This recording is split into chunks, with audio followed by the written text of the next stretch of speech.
السلام عليكم ورحمة الله وبركاته. الحمد لله نحمده ونصلي على رسوله الكريم. أما بعد، أعوذ بالله من الشيطان الرجيم. بسم الله الرحمن الرحيم. إنا أنزلناه في ليلة القدر وما أدراك ما ليلة القدر. ليلة القدر خير من 1000 شهر.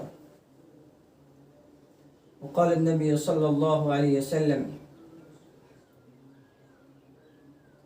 من صام رمضان إيمانا واحتسابا غفر له ما تقدم من ذنبه ومن قام ليلة القدر إيمانا واحتسابا غفر له ما تقدم من ذنبه.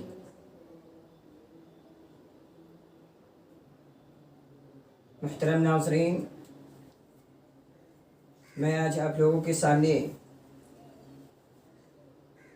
یہی شب قدر کے ہی بارے میں بتاؤں گا۔ اس سے پہلے نشست میں نے شب قدر کے بارے میں بتایا تھا، وہ قرآن کے حوالے سے، قرآن کی سورتوں کے حوالے سے میں نے بیان کیا تھا۔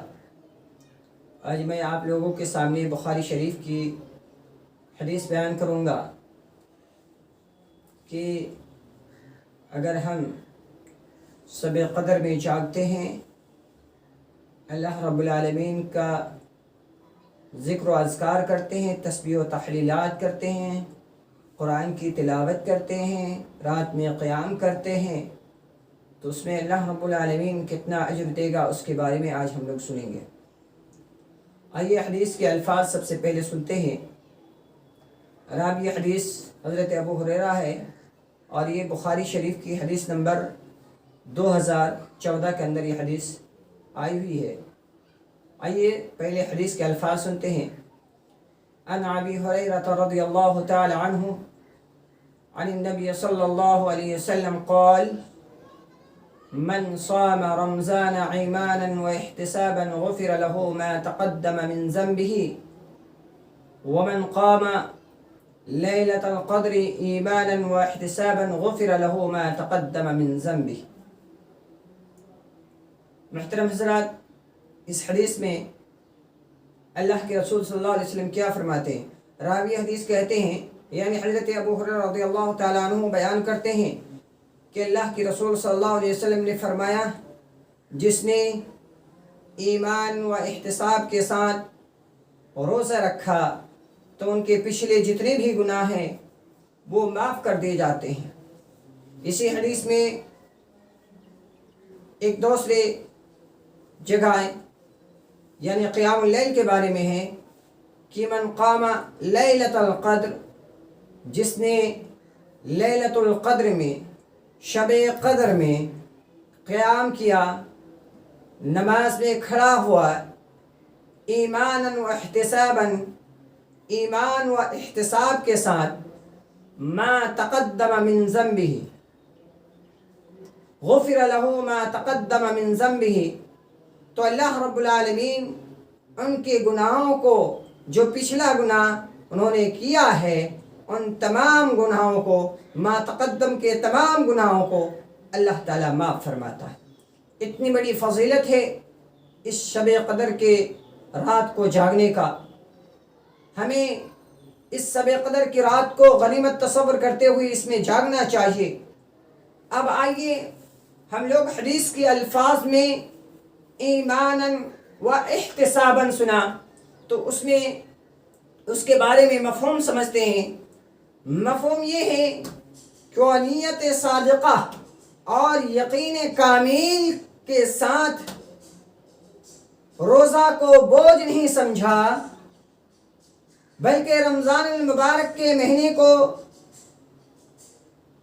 یا رمضان المبارک کے مہینے کو غنیمت تصور کرتے ہوئے روزے رکھے، اور اگر وہ اس کیفیت کے ساتھ یعنی رمضان المبارک کے مہینے کو بوجھ نہیں سمجھا بلکہ اللہ رب العالمین کو خوش کرنے کی نیت سے انہوں نے روزہ رکھا، اللہ رب العالمین کو خوش کرنے کی نیت سے انہوں نے قیام اللیل کیا اللہ کو خوش کرنے کی وجہ سے. انہوں نے قیام اللیل میں یعنی رات جاگنے والی راتوں میں قرآن کی تلاوت کی، تسبیح و تحلیلات کیا، تو پھر اللہ رب العالمین ان کے جتنے بھی پچھلا گناہ ہیں اللہ رب العالمین معاف فرما دیتا ہے. یعنی ان کا سابقہ گناہ معاف کر دیے جائیں گے. محترم حضرات، آج ہم کاروباروں میں مصروف رہتے ہیں، کاروبار کرتے ہیں. محترم حضرات، یہ مہینہ گزر جائے گا، پتہ نہیں چلے گا. رمضان المبارک کا مہینہ آیا ہے، نکل جائے گا.